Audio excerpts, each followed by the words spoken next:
What's up there, people? I'm Chef Michael Reyes and you're watching The Hungry Winos. As you can tell, we're in Southern California and it is freaking sunny and nice.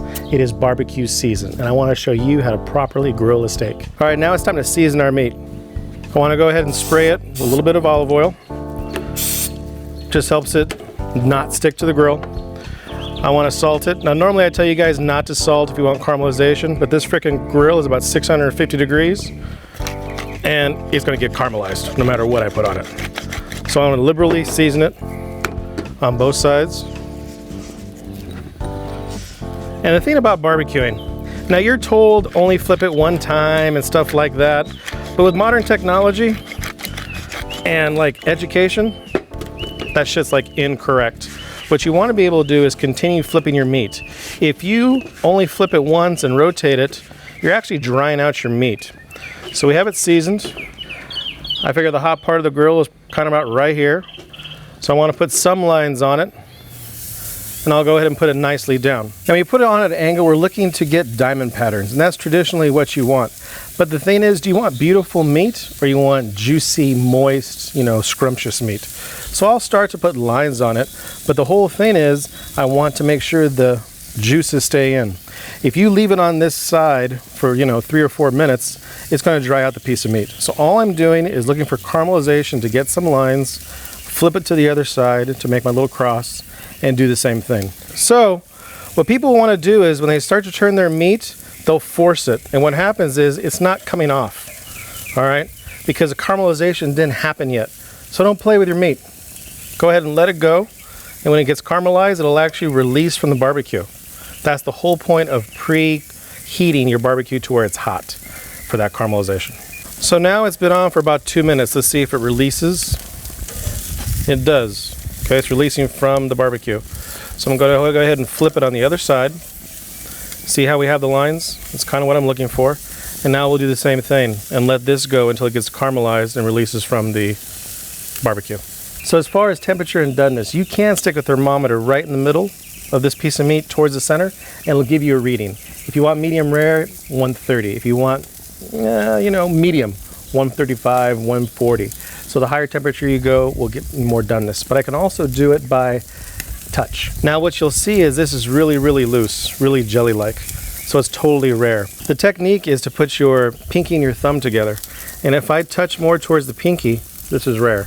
As I get more towards the center, it's medium rare.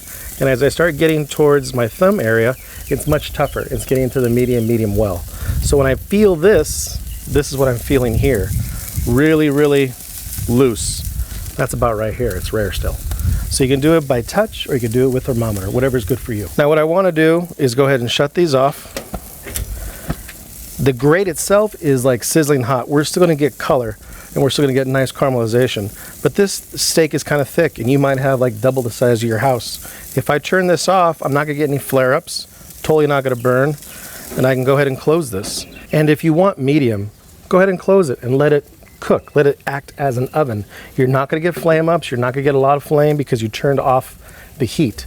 So if you happen to, eat steak like a heathen, like well done, which I would not say do, close it. You're totally fine. No flare-ups, no nothing. You can use the same technique for chicken. So write that down because that's gold. Okay, now we're going to do the last flip. And we have our diamond pattern. We have nice caramelization. And if I touch it, it's getting a little bit more done. So it should be fine. Close the lid and we'll cook it off. I'm going to go ahead and check this steak. Feels good to me, medium rare. I like it bloody. And here's the last tip. You need to let this rest. I know you want to eat it, you want to cut into it, all that kind of stuff, but you want to let it rest so the juices stay together and it won't leak all over your cutting board. So you want to go ahead and let this rest for about 10 minutes. All right, it's been about 10 long ass minutes. I'm ready to slice this bad boy up right now. All right, this little nubber is a special piece for me because it has a lot of fat and a lot of flavor, so that's my piece for later. So I'm going to go ahead and slice it.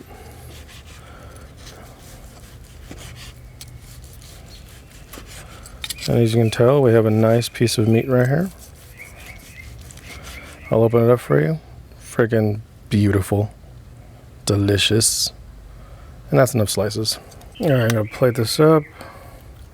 Spread this out so you can see the meat. That's freaking beautiful right there. A little bit of my finishing salt. Nice crunchiness action. And then I have a really nice arugula salad right here. Parmesan Reggiano, a little lemon vinaigrette, pine nuts. Goes totally nice with a nice piece of meat. Damn, this looks good. I can't wait to eat this. Cameraman's probably gonna get there before I do though. And that's it.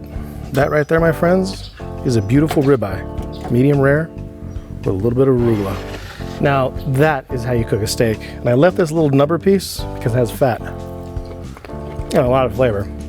Really, really nice. I hope you learned a couple things about cooking some steak proper. And I hope you use it this summer because it's gonna be good for you. Now, after seeing this video, I know you're gonna run out and do some barbecuing. So if you do, and you use these techniques, let me know about it. Give me a couple comments, see how it turned out for you. I'm Chef Michael Reyes. You've been watching Hungry Winos. Peace.